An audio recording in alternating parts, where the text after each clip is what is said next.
हाँ जी। क्या उम्मत में गैर मुस्लिम भी शामिल है?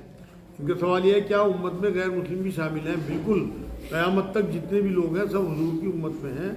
अब जो हुजूर को मानेंगे वो ईमान वाले हैं, और जो हुजूर को नहीं मानेंगे और ईमान नहीं लाएंगे उनका हिसाब उसी तरह से होगा, लेकिन है सब उम्मत में।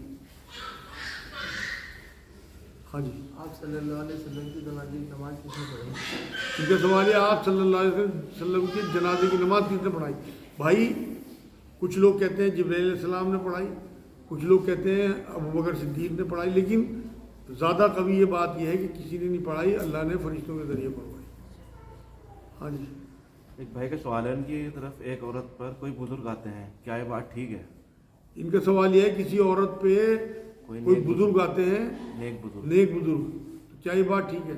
भाई आपके दिल को ठुकती होगी, मेरे दिल को दिल ठुकती, क्योंकि जो नेक बुजुर्ग लोग होते हैं वो तो औरतों को ना छूते हैं और ना उनकी तरफ देखते हैं, ना उनसे ज़्यादा खुलत खुलत करते हैं।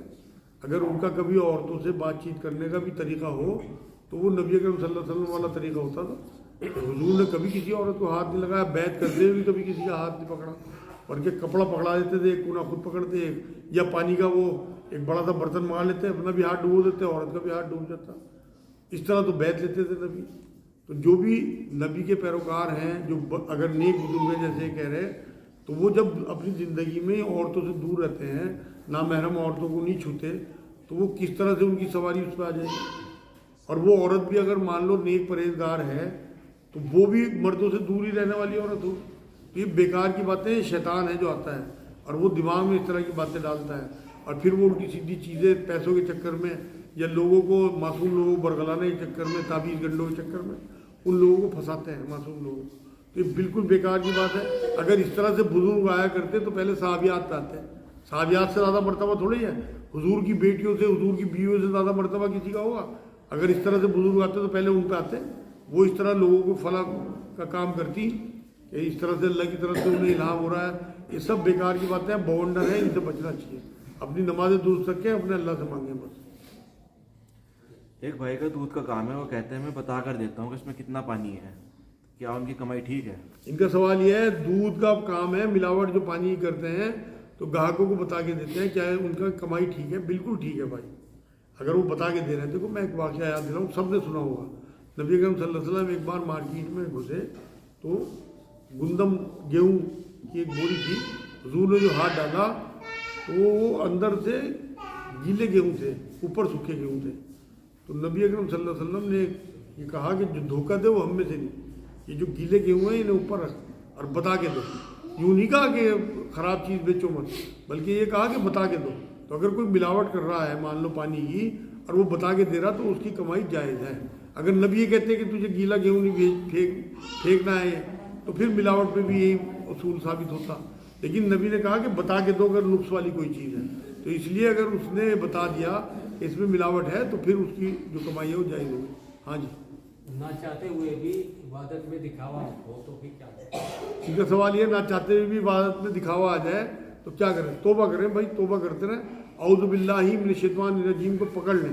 क्योंकि बात यह है कि शुरुआत तो इबादत की रियाकारी से ही होती है, दिखावे से ही होती है। धीरे धीरे इखलास आना शुरू होता है और फिर अल्लाह की तरफ रुजू करता है आदमी।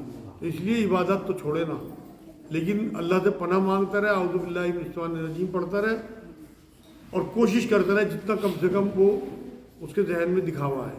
लेकिन फिर भी आए तो इबादत ना छोड़े, बल्कि अल्लाह से पनाह मांगता रहे। इंशाअल्लाह एक दिन ऐसा आएगा, क्योंकि जो जवानी के दिन होते हैं ना, इसमें वाकई दिखावा होता है, लेकिन धीरे धीरे जब अकल आती है, इखलास बढ़ता जाता है, अल्लाह से कुर्ब बढ़ता जाता है, तो उसके बाद फिर आदमी दिखावे की नहीं बल्कि सिर्फ और सिर्फ अल्लाह के लिए इबादत करने लगता है। हाँ जी। शादी के वक्त वलीमा नहीं किया, बाद में कर सकते हैं? इनका सवाल ये, शादी के वक्त वलीमा ना करें, बाद में कर सकते हैं? बाद में तो दावत होगी भाई। वलीमा तो जो सुन्नत तरीका है ना, वो शादी के अगले ही दिन है, और अगर बाहर की बारात हो तो एक दिन छोड़ के कर तो बस। और इसमें जो बहुत मशहूर है ना मियाँ बीवी का मिलन, वो भी ज़रूरी नहीं है, बल्कि रात गुजर जाए, अगर खुदा न खास्ता कोई ऐसी हालात हैं कि वो नहीं मिलन हो सकता, तब भी वलीमा हो जाएगा अगले दिन इंशाअल्लाह। मस्जिद में जो मस्जिद के लिए चंदा या मदरसे के लिए चंदा मांगे, ان کا سوال یہ مسجد یا مدرسے کے لیے چندہ مانگتے ہیں جائز ہے؟ بالکل جائز ہے. مسجد کے اندر اچھا مسجد کے اندر جو مدرسے کے لیے چندہ مانگتے ہیں کیا وہ جائز ہے؟ بالکل ناجائز ہے. نبی نے فرمایا اگر مسجد میں کوئی سوال کرے تو بیٹھے بیٹھے بد دعا کرو کہ اللہ کرے اس کا کام نہ ہو. اس حدیث کا مفہوم ہے. تو اس لیے اگر باہر کھڑے ہو کے چندہ مانگے تو ٹھیک. اصل میں ہمارے علماء دین جو ہے نا انہوں نے فتویٰ دے رکھا ہے اس بارے میں کہ یہ ٹھیک ہے کیونکہ اس میں مال آتا ہے. اصل تو اللہ کا دین رسول اللہ کی تعلیمات وہ ہیں اصل چیز. تو اس لیے جب بھی کبھی آپ کسی کو مدرسے والے کو یا کسی کو بھی مانگتے ہوئے دیکھو نا مسجد میں دعا یہ کرو کہ اللہ کے لیے سے نہ ملے تب آپ سنت پہ ہو. ہاں جی. اگر کسی بزرگ دین سے بیعت ہونا چاہے تو آپ کی نظر میں مطلب ان کا سوال یہ ہے بزرگان دین سے بیعت ہونا چاہے تو کیا یہ ٹھیک ہے؟ میری نظر میں اس دور میں تو اس طرح کے بزرگ ہیں نہیں. اصل میں اس ٹائم جو بیعت ہوتی تھی نا وہ رسول اللہ سے بیعت لیتے تھے لوگ اور وہ جان کی بیعت ہوتی تھی کہ ہم آپ کے کہنے پہ جان دے دیں گے دین کے لیے. وہ یہ بیعت ہوتی تھی. اب تو شاگرد بڑھانے والی بیعت ہے کہ اس کے اتنے لاکھ شاگرد ہیں اس کے اتنے ہزار. نہ پیر کو شاگردوں کا پتہ نہ شاگردوں کو اپنے پیر کا پتہ اور نہ اس کی تعلیمات پہ چلیں. روز آویں میرے پاس کہ ہم فلاں سے بیعت ہم فلاں سے بیعت اور جب میں ان سے نماز کا پوچھتا ہوں کہ جی ہے نماز غائب. پھر کہاں کا بیعت؟ اس کے پیر کی نماز نہیں چھٹتی ہوگی وہ نماز چھوڑے بیٹھا اور پیر کو اس کی نمازوں کی فکر نہیں اس کی تو کیا فکر ہوگی. تو اس لیے کسی بھی قیمت پہ اس طرح بیعت ہونا تو رسول اللہ سے بیعت کرو. تنہائی میں چلے جاؤ اور ایک ہاتھ اپنا نکالو دوسرا ہاتھ رکھو اور یہ امیجن کرو کہ رسول اللہ کا ہاتھ ہے. اور پھر کہ اللہ میں آج رسول سے بیعت کر رہا کہ آج کے بعد میں جھوٹ نہیں بولوں گا نماز نہیں چھوڑوں گا اپنی بیوی پہ ہاتھ نہیں اٹھاؤں گا اپنے بھائیوں کا حق نہیں ماروں گا اپنے پڑوسیوں کو نہیں ستاؤں گا بد نظری نہیں کروں گا دوسروں کی بچیوں پہ غلط نظر نہیں ڈال. یہ ساری بیعت رسول اللہ سے اور پھر اس قائم رہو. اس پہ ایک ہی ہستی ہے جس پہ آپ آنکھ میچ کے بیعت کر سکتے ہو اور رسول اللہ ہے صلی اللہ. ہاں جی. مسجد کی دیوار پہ کوئی تجارت جیسے کہ پوسٹر چپکا دے بہتر ہے نہیں؟ ان کا سوال یہ مسجد کی دیوار پہ تجارت کے کیسے بھی پوسٹر چپکائے رکھے. ہاں کوئی حرج نہیں یار اس سے نہیں فرق پڑتا. دیواروں پہ آپ کس طرح روک دو گے؟ اگر کسی کے پاس 10 لاکھ روپے ہیں اور اس پر 4 لاکھ کا قرض ہے تو کتنے پر زکوٰۃ دے؟ ان کا سوال یہ 10 لاکھ روپے ہے کیش 4 لاکھ قرض ہے تو زکوٰۃ کتنے پہ دے؟ بھائی 10 لاکھ پہ ہی دے گا یا پھر وہ قرض اتار دے 4 لاکھ پھر 6 لاکھ پہ دے گا. یہ تھوڑی یہ انٹی کر رکھے پیسے اس میں تجوری میں اور زکوٰۃ کے ٹائم پہ ادھار دکھ رہا. حضرت عثمان غنی رضی اللہ تعالیٰ عنہ کے زمانے میں اس طرح کا واقعہ ہے تو انہوں نے یہی کہا کہ پہلے اپنا قرض اتار اس کے بعد پھر زکوٰۃ نہ دیو مان لیں گے بات. تو اگر وہ واقعی زکوٰۃ 4 لاکھ کی بچانا چاہتے ہیں تو پہلے قرض اتار دیں ورنہ اگر اپنے پاس پیسے ہیں تو اس پورے پیسے میں زکوٰۃ دیں. کیا قرآن کی کوئی آیت کسی کو پہنچانے کے لیے یا اس کا مطلب بتانے کے لیے عالم ہونا ضروری ہے؟ ان کا سوال یہ ہے کہ قرآن کی کوئی آیت پہنچانے کے لیے بتانے کے لیے کیا عالم ہونا ضروری ہے؟ بالکل ضروری نہیں ہے بھائی. نبی نے فرمایا کہ مجھ سے تمہیں کوئی آیت پہنچے کوئی حدیث پہنچے تو اسے دوسروں تک پہنچا دو. حدیث بتا رہا میں نبی کی. انہوں نے تو نہیں کہا کہ عالم ہی پہنچا سکے. یہی اپنے آپ انہوں نے اپنی ویلیو بڑھانے کے لیے کر رکھی. اگر آپ مطالعہ کر رہے ہیں اور آپ کو اتنا علم ہے اب میں تو کہیں سے پڑھا ہوا نہیں. میں نے ابھی میرے خیال 20-25 سال پہلے قرآن شروع کرا. اس سے پہلے نہ مجھے تلاوت آتی تھی نہ اردو آتی تھی. سب کچھ سن 97 سے سیکھا شاید میں نے 96 سے. الحمدللہ اب میں قرآن کا درس بھی کرتا ہوں تو کوئی میں نے تو کسی مدرسے سے وہ نہیں لیا. تو اگر کہیں اٹک جائے آپ قرآن کا ہم ترجمہ نہیں کر سکتے تفسیر نہیں لکھ سکتے لیکن پڑھ تو سکتے ہیں. اگر آپ کو کہیں سے کوئی آیت مل رہی کسی بزرگ کی لکھی ہوئی اس کی تفسیر یا اس کی کوئی ترجمہ تو آپ دوسروں کو پہنچاؤ ضرور. یہ تو اللہ کے رسول کا حکم ہے. لیکن اس میں اگر آپ یہ کہیں کہ بھائی عالم ضروری ہے تو یہ تو بیکار کی بات ہے. میں نے کچھ لوگوں کو الگ الگ لوگوں کو قرآن کی آیتیں بتانے کی کوشش کری ان کا مطلب سمجھانے کی کوشش کری تو مجھے سب الگ الگ لوگوں نے صرف ایک ہی یہ بتایا کہ آپ عالم تو نہیں ہے نا تو آپ یہ کام مت کرو. بھائی آپ سورہ قمر ہے قرآن میں اللہ نے اس میں ایک جگہ نہیں میرے خیال 6-7 دفعہ یہ بات کہی کہ قرآن کو میں نے سمجھنے کے لیے آسان کیا. کیا آیا تھا یار وَلَقَدْ يَسَّرْنَا الْقُرْآنَ فَهَلْ مِن مُدَّكِرٍ. تو اس میں اللہ نے یہی بات کہی کہ میں نے قرآن کو آسان کیا ہے کوئی اس سے ہدایت لینے والا. اب اللہ تو یہ کہہ رہا آپ کو لوگ کہہ رہے کہ آپ پہنچاؤ مت یہ مشکل کام ہے تو آپ کس کی مانو گے؟ اپنے خالق کی. ان لوگوں کی کسی کی پرواہ نہ کرو آپ بات پہنچاؤ بالکل. یہ ساری باتیں میرے ساتھ ہو چکی اور میں میرے خیال میں 15 سال سے درس کر رہا. میں نے کسی کی نہیں سنی. جس سے میں نے قرآن سیکھا ڈاکٹر اسرار احمد میرے استاد, وہ بھی کسی اس سے عالم نہیں تھے. اس کے بعد جن سے میں نے تفسیر وغیرہ سیکھی وہ طارق عبداللہ صاحب رامپور کے, وہ بھی کسی مدرسے سے فارغ نہیں تھے. میں نے بھی ایسے ہی سیکھی جیسا میں خود ہوں. ہاں جی. گھر میں تراویح ہوگی تو ایک جیسے ایک کمرے میں ہمیں تراویح ہے, دوسرے کمرے میں عورت بھی سن سکتی ہے کیا ساتھ میں؟ ان کا سوال یہ ہے کہ گھر میں عورتیں بھی سن سکتی ہے تراویح, ساتھ میں نماز پڑھ سکتی ہے. بالکل پڑھنی چاہیے انہیں. یہ رمضان ایک ایسا مہینہ ہے جو قرآن کی سالگرہ ہے. اللہ رب العزت نے ہمیں ایک تحفہ دیا کہ اس میں ہم قیام میں قرآن سن سکیں. تو اپنی عورتوں کو کیوں محروم رکھا آپ نے؟ نفلی عبادت ہے, آپ بھی کرو, عورتوں کو بھی بالکل گھروں میں کرو اپنی تراویح. ایک تو وہاں قرآن کی تلاوت ہوگی, دوسرے عورتوں کو قرآن کان میں پڑے گا, بچوں کے قرآن, اور اگر کوئی شیطان گھر میں ہوا بھاگ جاتا, قرآن سن کے شیطان بھاگتا ہے. تو بالکل کرانا یہ کام, آپ کسی کی نہ سننا. ہاں جی. کیا نماز کو سمجھ کے پڑھنا ضروری ہے؟ کیونکہ سورہ نساء کی آیت نمبر 43 میں اللہ تعالیٰ فرماتا ہے کہ اے لوگوں جو ایمان لائے ہو, جب تم نشے کی حالت میں ہو تو نماز کی طرف بچ جاؤ, یہاں تک کہ تمہیں معلوم ہو کہ تم کیا کہہ رہے ہیں, کیا سوچ رہے ہیں. ان کا سوال بڑا اچھا ہے بھائی.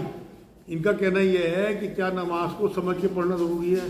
بالکل سمجھ کے ہی پڑھنا ضروری ہے, تبھی خوشو خزو آئے گا. اب آپ تو رٹو طوطے کی طرح نماز پڑھتے چلے گا, آپ کو پتہ ہی نہیں امام صاحب کیا پڑھ رہے ہیں, آپ کیا پڑھ رہے ہیں, کچھ نہیں پتہ آپ کو. تو اگر آپ کو واقعی دماغ اور زبان آپ کی ایک ہوگی اور آپ کو سمجھ آئے گا. بالکل صحیح آپ نے اشارہ دیا اس آیت کا بھی کہ اللہ نے قرآن میں یہی بات کہی کہ جب تک تم نشے کی حالت میں ہو نماز کے قریب بھی نہ جانا, تب تک جب تک تم یہ سمجھنے لگے تم کیا کہہ رہے ہیں. اللہ تمہاری عقل کام کرنی چاہیے کہ تمہاری زبان سے کیا الفاظ نکل رہے ہیں. تو اس لیے نماز کا ترجمہ ضرور یاد کریں. یہاں چھپا ہوا ہے ہمارے یہاں, جسے چاہیے نماز کے ترجمے لے جانا, نیٹ پہ ہی پڑا ہوا ہے ہماری طرف سے. ہاں جی. نماز میں ہونٹ نہ ہلائے, صرف سوچتے ہوئے نماز پڑھنا ٹھیک ہے؟ ان کا سوال یہ ہے نماز میں ہونٹ نہ ہلائے, صرف سوچتے ہوئے نماز پڑھیں تو یہ ٹھیک ہے؟ بالکل بھی ٹھیک نہیں ہے, نماز ہی نہیں ہوگی. نبی کی سنت ہے نماز میں تلاوت کرنا, اور ہونٹ بھی اس طرح ہلانے کہ کان تک آپ کی سبوگاہٹ پہنچے جب آپ اپنی نماز پڑھنا. امام صاحب کے تابع اگر آپ پھر تو آپ کو خاموش رہنا ہے, لیکن جب آپ اپنی سنت نفل پڑھ رہے ہیں تو اتنی آواز میں پڑھیں کہ آپ کی زبان تلاوت جو کرے آپ کے کان تک وہ بات پہنچ جائے, ورنہ آپ کی نماز نہیں ہوگی. یہی بات قرآن کے بارے میں بھی ہے. اگر آپ قرآن کو صرف دیکھ کے دل میں پڑھ رہے ہیں, سوچ کے پڑھ رہے ہیں, تو آپ کو سوچنے کا اور دیکھنے کا ثواب تو ملے گا قرآن میں, کیونکہ ہر حرکت کا ثواب ہے, لیکن قرآن کی تلاوت کا ثواب آپ کو نہیں ملے گا. زبان کا جو ثواب ہے وہ ختم ہو گیا. جو زبان ڈیسائیڈ کرے گی آپ کے کلام کو, قرآن پاک کو, اس کا ثواب آپ کا ختم ہو گیا. امام صاحب کے پیچھے جو لوگ نماز پڑھ رہے ہیں ان کو سورہ فاتحہ پڑھنا ضروری ہے؟ ان کا سوال یہ, امام صاحب کے پیچھے جو لوگ نماز پڑھ رہے ہیں سورہ فاتحہ پڑھنا ضروری ہے؟ بہت ضروری ہے. نبی نے فرمایا بنا سورہ فاتحہ کے کوئی نماز نہیں ہے. تو عرب ممالک میں جو لوگ گئے ہیں یا انہوں نے تلاوتیں سنی ہیں, الحمد شریف کے بعد وہ وقفہ دیتے ہیں لگ بھگ 1 منٹ کا, کہ آپ 1 منٹ میں وہ سورہ فاتحہ پڑھ دیں. تو معمول آپ کا یہی ہونا چاہیے کہ آپ چاہے تیزی سے پڑھ دو, لیکن اگر آپ کو بالکل ٹائم نہیں مل رہا تو پھر اللہ کے حوالے کرو معاملہ اور دل میں پڑھو. جیسے سیر میں نماز ہوتی ہے نا, جیسے عصر کی اور ظہر کی ہوتی ہے, اس میں ایک ساتھ خاموش رہتے ہیں, تو اس وقت ہمیں سورہ فاتحہ اور ساتھ میں سوچ بھی رہنی چاہیے. ان کا سوال یہ ہے کہ جو خاموش نمازیں ہیں ان میں ہمیں سورہ فاتحہ اور سورت بھی پڑھنی چاہیے. بالکل پڑھنی چاہیے. سورت تو آپ چاہے پڑھو یا نہ پڑھو, لیکن سورہ فاتحہ کے بارے میں نبی کی حدیث میں نے آپ کو بتا دی اور ضروری ہے. امام مالک کا بھی یہی کہنا ہے کہ وہ یہ کہتے ہیں کہ جب امام صاحب تلاوت کریں تو آپ لوگ خاموش رہو, کیونکہ قرآن کی ایک آیت یہ ہے کہ جب قرآن پڑھا جائے تو خاموش رہو اور غور سے سنو تاکہ تم پہ رحمت ہو, اور جب امام صاحب خاموش ہو تو تم اپنا سورہ فاتحہ یا جو بھی قرآن میں پڑھنا پڑھ سکتے. تو اس لیے آپ سورت بھی پڑھ سکتے ہو, ورنہ سورہ فاتحہ تو پڑھ ہی دیا کرو. میرا اپنا بھی یہی معمول ہے ہمیشہ. بھائی کا سوال ہے بیوی کے بارے میں کوئی غلط بات پتہ لگے تو کیا کریں؟ مطلب غلط بات سے مراد اچھا کوئی غلط کام. اچھا ہاں, ان کا سوال یہ بیوی کے بارے میں کوئی غلط بات پتہ لگے تو کیا کریں؟ بھائی 4 گواہ ڈھونڈیں. اگر 4 لوگ واقعی اس کی گواہی دیتے ہیں تو پھر تو اس کا یقین کریں, مطلب بالکل یقین نہ کریں. یہ میں شریعت بتا رہا آپ کو. اور اگر آپ کو کسی قسم کا کوئی شک ہے یا آپ کو کسی نے چڑھا دیا یا آپ کسی کی باتوں میں آ گئے تو اس سے پیار سے محبت سے اس سے پوچھیں, اور اگر آپ کو لگے واقعی کوئی گڑبڑ ہے تو اسے پیار سے محبت سے سمجھائیں. آج میں ایک جملہ کہہ دوں, جو اچھے ہسبینڈ ہوتے ہیں نا, جو اچھے شوہر ہوتے ہیں, وہ اچھے بھائی کا رول بھی پلے کرتے ہیں, وہ اچھے دوست کا رول بھی پلے کرتے ہیں, وہ اچھے باپ کا, اچھے ہمدرد کا, اچھے خیر خواہ کا. اس لیے جن لوگوں کی بچی آپ لا رہے ہیں, اب ان کی تربیت, ان کی حفاظت, ان کی عزت, ان کی محبت آپ کی ذمہ داری ہے. اب آپ سے بھی غلطی ہوتی ہے, اگر آپ ان کی کوئی غلطی دیکھ بھی لیں تو جس طرح آپ چاہتے ہیں کہ اللہ مجھے معاف کرے, آپ بھی انہیں معاف کرو, کیونکہ حضور نے فرمایا معاف کرنے والے ہی معاف کیے جائیں گے. ایسا نہ ہو کہ آپ کسی کے چڑھائے میں آگے اپنی بیوی پہ تشدد شروع کر دیں, یہ اللہ کو نہیں پسند ہے. اللہ خوش ہوتا ہے میاں بیوی کی محبت سے, رسول اللہ خوش ہوتے ہیں میاں بیوی کی محبت سے. سر سفر میں جیسے ٹرین میں جا رہے ہیں, اگر ٹرین میں کھڑے ہونے کی جگہ نہیں ہے, بیٹھ کر فرض نماز پڑھ سکتے ہیں؟ ان کا سوال یہ ہے, ٹرین میں جا رہے ہیں, کھڑے ہو کے نماز نہیں پڑھ سکتے. جیسے آج کل کے حالات ہیں کہ ایک ڈر ہوتا ہے کہ لوگ جو ہیں ویڈیو بنا کے پولیس کو دے دیں گے یا کچھ ہوگی, کس طرح نماز پڑھیں. بالکل بیٹھ کے آپ اشارے سے نماز پڑھو. نبی نے سواری پہ بھی نماز پڑھی. نہیں سر, جیسے کچھ سنا ہے کہ بھائی فرض نماز اگر ہمت ہے تو بیٹھ کے. ان کا سوال یہ, جیسے سنا ہے فرض نماز بیٹھ کے نہیں پڑھنی چاہیے. بھائی وہ جب آپ کو قدرت حاصل ہو, اب آپ کے پاس نہ تو جگہ, اور آپ ٹرین میں ہیں, وہاں جو حالات ملک کے ہیں آپ جیل میں جاؤ گے. اس سے بہتر یہ ہے کہ اگر نماز کا ٹائم ہے تو آپ جو ہے وہ بیٹھ کے نماز پڑھ دو اشارے سے. میں آج آپ کو ایک بات بتا دوں, سفر میں نبی نے نمازیں ملانے کی اجازت دی ہے. آپ ظہر اور عصر ملا کے پڑھ سکتے ہو, مغرب اور عشاء ملا کے پڑھ سکتے ہو, اور سفر میں نماز بھی آتی ہے. آپ نے ظہر کے ٹائم مان لو گھر سے چلے تو آپ ظہر کی نماز کے ساتھ ساتھ عصر کی نماز بھی گھر ہی پڑھ دو, پہلی ملا لو. اور مان لو آپ عصر کے ٹائم پہنچ رہے ہیں, آپ صبح کے چلے ہوئے ہیں, تو عصر سے پہلے جا کے 2 فرض ظہر کے پڑھو اور 2 عصر کے پڑھو. جب مغرب کا ٹائم ہوئے تو 3 مغرب کے, 2 عشاء کے اور 1 وتر پڑھو اور سو جاؤ. یہ سفر کی نماز میں آپ کو آسان ترین. جو لوگ آفس میں کام کر رہے ہیں, نبی نے بنا کسی عذر کے بھی مدینے میں ملا کے نمازیں پڑھی ہیں. یہ بخاری اور مسلم کی حدیث بتا رہا میں آپ کو. 10 کم سے کم 10 حوالے دوں گا اگر کوئی مانگے, لیکن پہلے قسم کھلواؤں گا کہ آج سے ملائے گا نماز. جو ہم کرٹیسائز کر رہے ہیں نا شیعوں کو جو ملا کے پڑھتے ہیں نماز, وہ انہی حدیثوں سے لیتے ہیں. لیکن یہ نبی نے ایک ہی بار پڑھی ملا کے. اسے نظیر نہیں بنانا, جہاں پھنسے ہوں وہاں پڑھنی ہے ملا کے. باقی قرآن یہ کہتا ہے اے مومنو تمہارے اوپر مقررہ وقتوں پر نماز فرض ہے. آپ عام زندگی میں ملا کے نہیں پڑھ سکتے, اپنے اپنے وقتوں پہ آپ کو نماز پڑھنی ہے. لیکن سفر ہو, بیماری ہو, کسی آفس میں آپ کو چھٹی نہ ملتی ہو آفس سے, تو بالکل ملا کے نمازیں پڑھیں. آپ کے یہاں شادی ہے, آپ کو پتہ ہے میں اتنا بزی رہوں گا, نماز کا ٹائم ملا کے پڑھ دو, سب لے لے گا اللہ میاں. یہ مول بھی نہیں لیتے, اللہ لے لیتا ہے صاحب. گھر سے چلتے ہوئے بھی آدھی پڑھی. ان کا سوال یہ گھر سے چلتے ہوئے پڑھی. بھائی اگر آپ گھر سے پڑھ رہے ہیں نا تو یہاں آپ مقیم ہو, یہاں پوری پڑھیں گے, ظہر بھی 4 فرض, عصر بھی 4 فرض. اگر آپ وہاں جا کے پڑھ رہے ہیں تو وہاں آپ آدھی پڑھیں گے.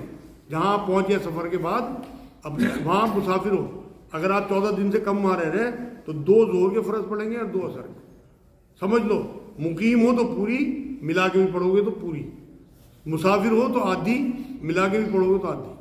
سمجھ گئے بات. اور سفر میں اگر سفر کے دوران, وہ بھی سفر تو آپ کا گھر سے نکلے آپ, اور لگ بھگ 3 میل کا فاصلے پہ کے بعد نبی نے جو ہے نماز قصر کی. 9 کلومیٹر 10 کلومیٹر آپ گھر سے نکلے, اس کے بعد آپ کی قصر شروع. اچھا سر, جیسے ہم سفر میں دور جاتے ہیں, بارڈر پہ ہیں, اس میں الگ الگ طرح کی مسجد تو سب اللہ کے گھر ہے, لیکن کوئی اہل حدیث, کوئی سیاہ, کوئی سنی, تو اس بارے میں جیسے ہماری تو بیوی کہتے ہیں بھائی آپ کو اللہ کے آگے سر جھکانا, وہ بھی بات صحیح ہے, لیکن تھوڑا اس بارے میں تھوڑا. بھائی آپ خود ہی کہہ رہے ہیں اللہ کے گھر ہیں, تو آپ اب جو ڈھنگ آپ کو آپ کے بزرگوں نے, ہمارے جو علماء دین ہیں ادھر کے, انہوں نے جس طرح کی نماز آپ کو بچپن سے پڑھائی وہی عادت ہے. اگر آپ وہاں جا کے رفع دین کرنے لگو گے تو آپ کو عجیب سا لگے گا. جی. تو آپ بالکل اپنے والی نماز پڑھو. نہیں سر, جیسے ہم جماعت کے پیچھے پڑھ رہے ہیں بالکل ان کے ساتھ پڑھو. اگر وہ رفع دین کر رہے ہیں آپ بھی کر دو. میں تمہیں امام شافعی کا واقعہ بتاؤں.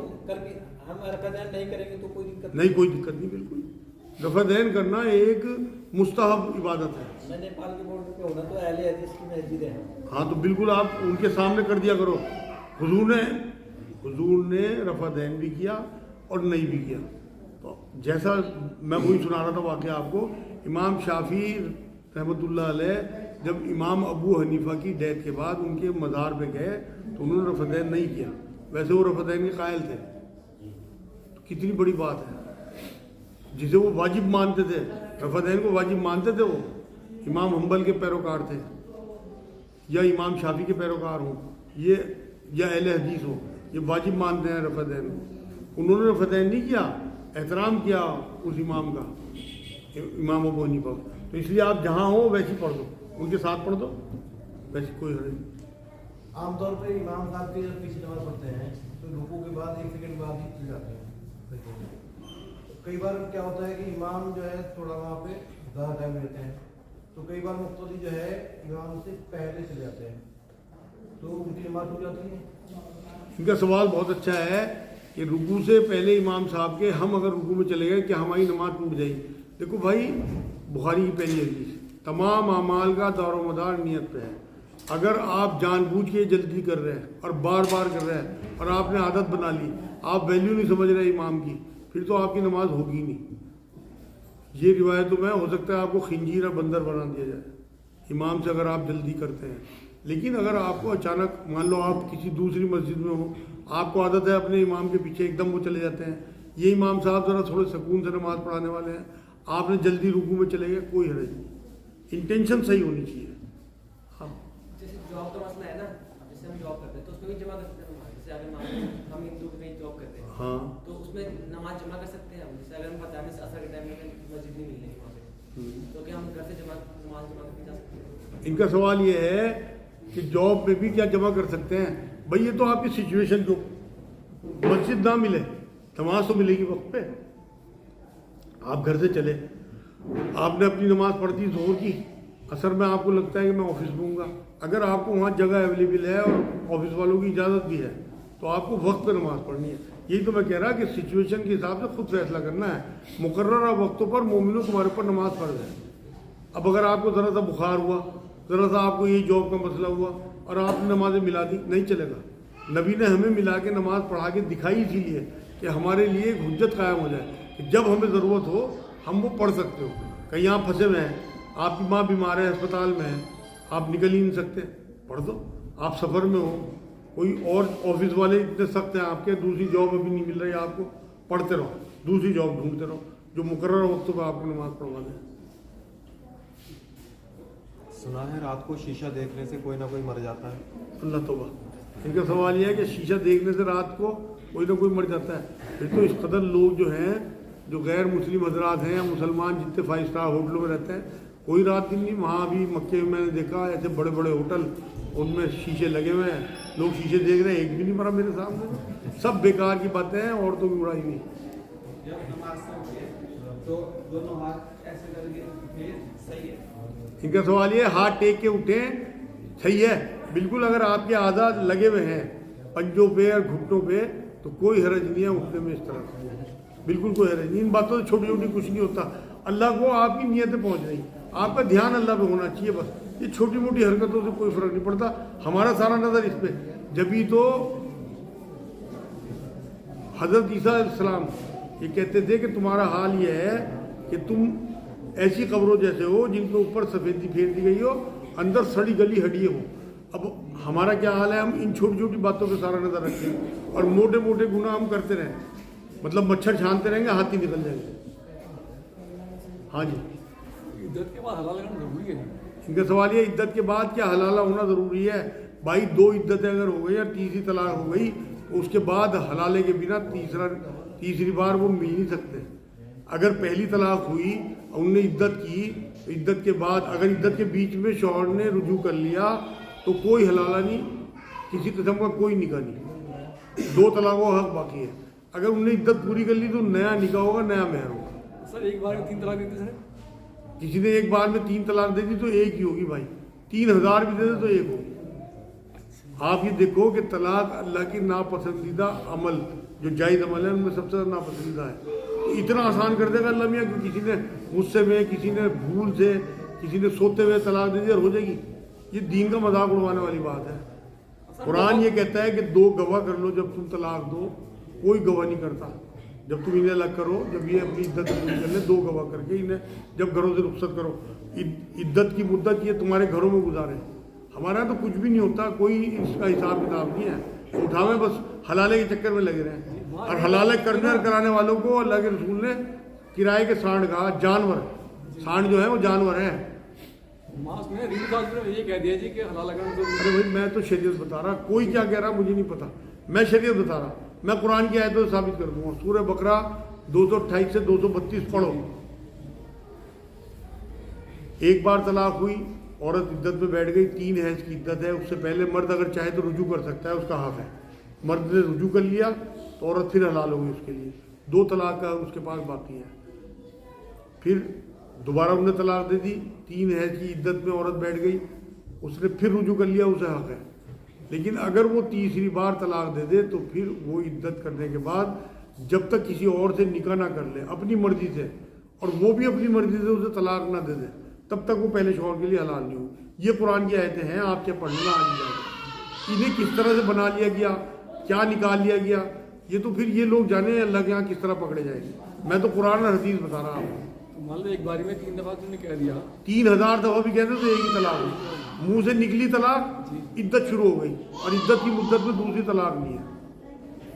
सेकंड के 1000वें हिस्से में उसकी इद्दत शुरू हो गई, और जब इद्दत शुरू हो गई तो इद्दत की मुद्दत में तलाक नहीं है, तो तलाक दूसरी हुई नहीं। दूसरी तलाक तो जब होगी जब वक्फा होगा, 3 हैज की इद्दत होगी। आप पढ़े लिखे लोगों को अकल दी अल्लाह ने, खुद सोचे जब मुंह से लफ्ज निकले। अब तो इस तरह का मामला है कि सेकंड का 1000वां हिस्सा भी नापा जाता है, इस तरह के आले आ गए।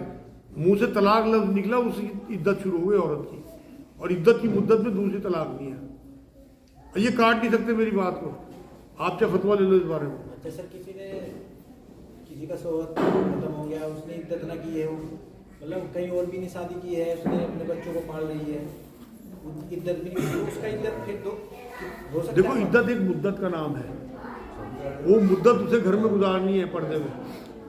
अगर तो उसकी कोई मजबूरी है, उसे बच्चे पालने हैं, तो वो मजबूरी भी अल्लाह की दी हुई है, अल्लाह को दिख रही है। तमाम अमाल का दारोमदार नियत पे है। उसकी नियत है इद्दत करने की, तो वो नजरी नीची करके काम करती रहेगी, चाहे उसे बैंक जाना पड़े और चाहे उसे हॉस्पिटल जाना पड़े, चाहे उसे डॉक्टर के जाना पड़े। वो इद्दत की मुद्दत में ही है, इद्दत की हालत में ही है। और अगर कोई इद्दत कर रही घर में और गैर मर्दों को भी बुला रही तो वो इद्दत नहीं है। बज़ाहिर आपको दिख रही इद्दत, रात को उसका आशिक आ रहा तो वो इद्दत में नहीं है। समझो बात को। लॉजिक ये है कि इद्दत एक शर्म और हया और अंदर से इंटेंशन का और एक चीज़ खो जाने का नाम है कि उसकी एक बहुत कीमती चीज़ खोई गई, उसका शौहर फौत हो गया, तो उसके दिल में यहाँ जो दर्द है, तमाम मैयतों के लिए 3 दिन का सोग, उसके लिए 4 महीने 10 दिन का सोग, तो वो 4 महीने 10 दिन के सोग में है। तो वो किस तरह सोग मना रही, वो उसके दिल की इंटेंशन है, उससे हमारा कोई मतलब नहीं। वो 4 महीने 10 दिन उसके बेहतरीन गुजरने चाहिए। एक सवाल हो रहा है सर, मतलब बिजनेस में कितने % तक मुनाफा जाएगा? इनका सवाल ये है बिजनेस में कितने % तक मुनाफा जायज़ है। जितना आप मुनाफा सामने वाले को देना चाहते हो उतना ही लो। हुजूर ने फरमाया जो अपने लिए पसंद करो सामने वाले के लो। ये भी ठीक नहीं है बात कि आटे में नमक, ये कहीं तालीम नहीं लिखी हुई, ना नबी की हदीस ना कुरान की आया है। लेकिन इतना मुनाफा कि आपको भी लगे कि मैं लूट नहीं रहा किसी को, और आपको देते हुए ना लगे कि मुझे लूट रहा, बस उतना मुनाफा खुद तय करो। मोमिन की शान तो है कि अपने सामने वाले भाई के हिसाब से अपना मामला तय करें। आपको लगता है मुझे 10% प्रॉफिट देने में कोई दिक्कत नहीं, 10% अपने लिए तय कर लो। तय कुछ नहीं है इस्लाम में कि आप चाहे 50% रख लो, ना अल्लाह की तरफ से कोई तालीम है इस तरह की, ना हुजूर की। लेकिन अपना अखलाक, अपनी बेचैनी, ये देखो कि आप लूट तो नहीं रहे पब्लिक को, बस ख़त्म करो। कोई जैसे इद्दत कर रही है लेडीज, तो जो बाजार में ज़्यादा फिरने वाली औरत है उससे भी उसे पड़ता है। इनका सवाल ये बाजार में फिरने वाली औरतों से भी क्या पड़ता है? हाँ भाई लिखा हो तो ये रिवायत हो, लेकिन जो दौर है वो ऐसा है कि कम से कम वो अपने घर में बैठी रहेगी। औरतों से अगर इस तरह पर्दा करने लगेगी बाजार में फिरने वाली, तो फिर तो उसकी पोजीशन रिश्तेदारों में बहुत ख़राब हो जाएगी। और इस तरह की औरतें आजकल बाजार में जो फिरती हैं वो खुदा न खाता कोई बदकारियाँ करती तो नहीं फिर रहे अपने घर की बच्चों की ज़रूरत है, तो इसलिए वो कानून जो है वो काम नहीं आएगा, बल्कि वो सबसे मिले कोई नहीं। क्या जान बचाने को झूठ बोल सकते हैं? इनका सवाल ये क्या जान बचाने को झूठ बोल सकते हैं? बिल्कुल भाई, कुरान इजाज़त देता है इस बात की कि आप कुफ्र का कलमा पढ़ सकते हो अगर आपकी जान पे बन जाए। लेकिन ये ध्यान रखना मेरे भाई, जान पे बनने से मुराद ये है कि आप कहीं फंस जाए और आपकी गर्दन उड़ाने का मामला हो, वहाँ ये ना हो कि आप जज के सामने झूठ बोल के अपनी जान बचा लें। काजी या जज के सामने आप झूठ बोल के जान नहीं बचा सकते। वहाँ कुरान ये कहता है कि अपने खिलाफ भी गवाही देनी पड़े तो सच्ची गवाही देना, ऐसा ना हो कि आप अपनी जान बचाने के लिए आप वहाँ झूठ बोल रहे हो। वहाँ झूठ बोल सकते हो, वहाँ नहीं बोल सकते, सिचुएशन के हिसाब से। कोई हमें कुफ्र करने के लिए मजबूर कर रहा है, हाँ। तो क्या हम उनको कत्ल कर सकते हैं? इनका सवाल है कोई हमें कुफ्र करने के लिए मजबूर कर रहा तो क्या कत्ल कर सकते हैं? भाई अगर वो आपकी पिस्तौल लगा रखी उन्होंने, फिर तो आप उसके पिस्तौल लगा दो, मार दो, कुफ्र ना करो। लेकिन अगर वो आपको मजबूर कर रहा तो आप फरार इख्तियार कर लो उस टाइम उससे। कुरान ये कहता है कि जहाँ कुरान की आयतों की मजाक उड़ाई जा रही हो वहाँ से उस महफिल से उठ के चल दो, और फिर दोबारा जब वहाँ से वो काम बंद हो जाए दोबारा आ जाओ। दावत का काम तो बंद कर नहीं सकते, लोगों को दावत भी देनी। तो अगर कोई इस तरह की हरकतें आपसे कराना चाह रहा, आप उठ के चल दो वहाँ से। भाई कालू सलामा, इन्हें सलाम करो, आगे बढ़ो, जाहिल से मुँह ना मारो। नहीं, वो कह रहा कि ये नारा बोलो, ये कहो, ऐसे कहो। भाई उस टाइम तो कुरान ये कह रहा है कि अपनी जान बचाने को कह दो कुफ्र किया कलमा। अभी तो बताया मैंने आपको, कुछ सिचुएशन बदल जाए, मौका सिचुएशन बदल जाए, मान कुफ्र करने को कह रहा था। भाई अब वो कह रहा था ना, अब आपकी जान बच गई, आप भाग जाओ वहां से। मान लो वो बेहोश हो गया या वो किसी और काम में लग गया, और अगर आपको लगता है कि मेरी जान से मार देगा, मुझे मौका मिला तो उसे मार दो। अपनी जान बचाने के लिए अगर कोई किसी की जान लेता है तो नबी की हदीस में ये बात भी है कि वो भी जिहाद है। अपना माल बचाने के लिए, अपना घर बचाने के लिए, अपनी औरतों की इज्जत बचाने के लिए अगर आप किसी की जान लेते हो, ये जिहाद में गिना जाएगा। हाँ जी। नींद का झोंका सा आया, वजू टूटने का शक हो गया, तो क्या दोबारा वजू करें? इनका सवाल ये, नींद का झोंका सा आया, वजू टूटने का शक हुआ तो क्या दोबारा वजू करें? भाई शक हुआ ना, अगर आपको ये यकीन है कि मेरा वजू है तो शक को, इस्लाम जो है वो यकीन को शक पे गालिब करता है। तो आपका वजू नहीं टूटा, आप वजू से दोबारा वजू नहीं करना। इस्तिखारे की दुआ पढ़ने के बाद हमें कैसे पता चलेगा कि अल्लाह का मशवरा क्या है? बड़ा अच्छा सवाल है भाई इनका। इस्तिखारे का अमल आपने किया, दुआ पढ़ी और आप सो गए, उसके बाद हमें कैसे पता लगे कि अल्लाह का क्या मशवरा है? देखो यह तो आपका दिल उस काम की तरफ माइल कर देगा अल्लाह भी, या हटा देगा। कोई आदमी ऐसा आ जाएगा कि जो उस काम की बुराई आपके सामने बयान कर देगा, या उस काम की अच्छाई बयान कर देगा, या फिर अल्लाह ख्वाब के ज़रिए आपको, या आपका दिल मजबूत कर देगा किसी काम को। तो ये सारी वो सिचुएशन है जो इस्तिखारे के बाद अल्लाह रब्बुल इज़्ज़त की तरफ से आपके दिल पे उतरती है। फिर जो आए उसे मान लेना, क्योंकि वो अल्लाह का मशवरा है। और अगर खुदा न खास्ता इस्तिखारा करने के बाद कुछ नहीं आता, ना कोई ख्वाब, ना कोई बंदा ऐसा मिला, ना दिल माइल हो रहा, तो फिर जो आप करोगे अमल, उसी में अल्लाह बरकत डाल देगा। मान लो काम आप करते हो तब अल्लाह की बरकत उसमें आ जाएगी, अगर आप नहीं करते तो अल्लाह उसमें भी आपको तसल्ली और सुकून दे देगा। अच्छा सर, जैसे मैं 1 साल का था, मेरे अब्बा का इंतकाल हो गया, तो मेरे पास लगभग 2 एकड़ जमीन है, तो उसमें मेरी बहनों का कितना? आपकी बहनें कितनी हैं? 3। इनका सवाल यह है कि वालिद का इंतकाल हुआ, 2 एकड़ ज़मीन है, 3 बहनें हैं, उनका कितना हक बैठेगा? अम्मी भी हैं? अम्मी है, 2 भाई थे, 2 भाई हैं। 2 भाई हो, 3 बहनें, 1 अम्मी।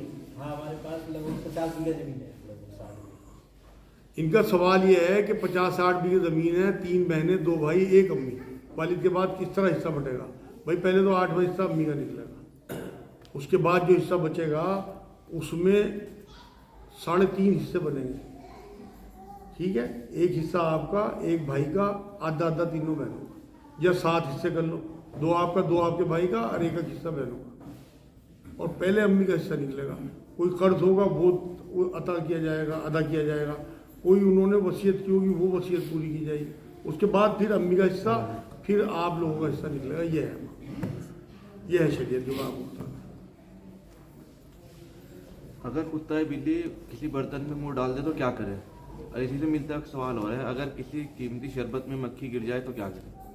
2 सवाल हैं, 3 सवाल हैं बल्कि भाई, ये तीनों अलग अलग सवाल हैं। एक तो इनका सवाल यह है, कुत्ता बर्तन में मुंह डाल दे तो क्या करें? नबी ने फरमाया कि कम से कम 7 बार उसे पानी से पाक करो और 8वें बार मिट्टी से धो। और ये आज की साइंस साबित कर चुकी कि इसके मुंह में ऐसे जरासीम होते हैं, कुत्ते की राल ऐसी होती है, इसमें बैक्टीरियाज ऐसे होते हैं कि ये अंदर तक बीमार करते हैं लोगों को। हम तो आज देख रहे हैं ना, लोग कुत्ते गोद में लिए पड़े, बिस्तरों में लिए पड़े, ज़बानें चाट रहे हैं, उनकी जिस्म पे हाथ फेर रहे हैं, उन्हें अपने साथ खाने खिला रहे हैं। ये सब नबी की तालीमात के खिलाफ है। बिल्ली के बारे में बिल्कुल इसके उल्टा है। कुत्ते के बारे में नबी ने फरमाया इसका चाटा हुआ बर्तन जो है उसे 7 बार पाक करो, 8वीं बार मिट्टी से छोड़ दो तो और ज़्यादा अच्छा है।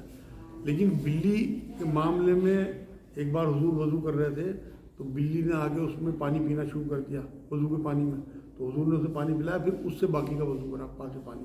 تو بلی کا جھوٹا پاک بھی ہے اور آپ استعمال بھی کر سکتے ہو اگر آپ کا دل چاہے. مکھی کے معاملے میں نبی اکرم صلی اللہ علیہ وسلم کی تعلیمات یہ ہیں کہ اگر تمہارے پینے کی چیز میں مکھی گر جائے تو اسے پورا ڈبو دو اور پھر اسے نکال کے پھینک دو. یہ نہیں فرمایا پی لو.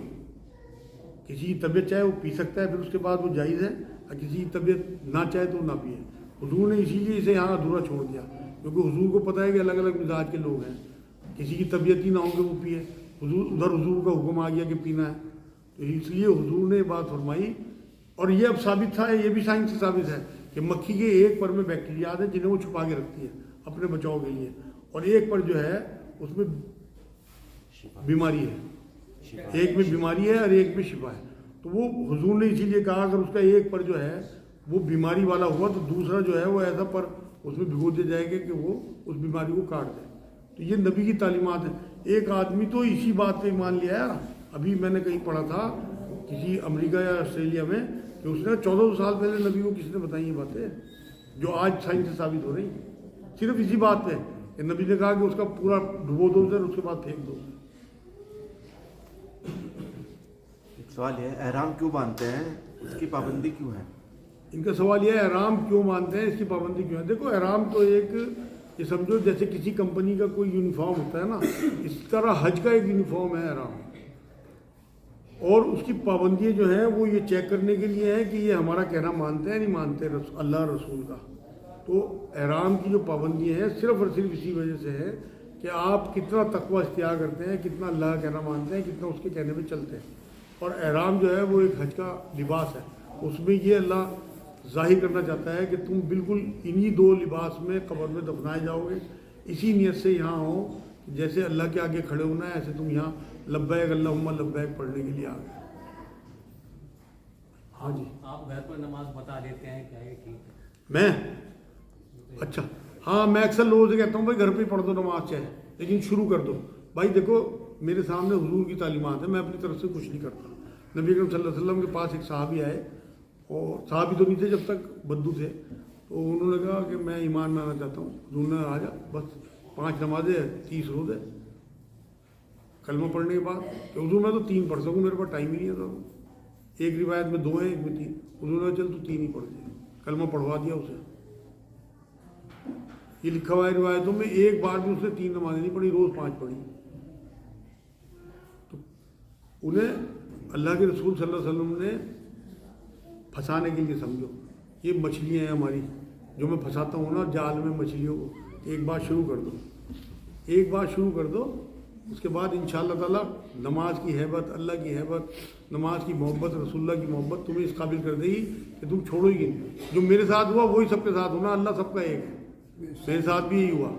تو اس لیے میں لوگوں سے کہتا ہوں کہ تم فرض شروع کر دو، تم بے دلی شروع کر دو، تم گھر پہ شروع کر دو، تم آفس میں شروع کر دو. جب دل لگنے لگے مسجد پہنچ جانا. میں سنتوں کو پڑھنا، میں نفلوں کو پڑھنا.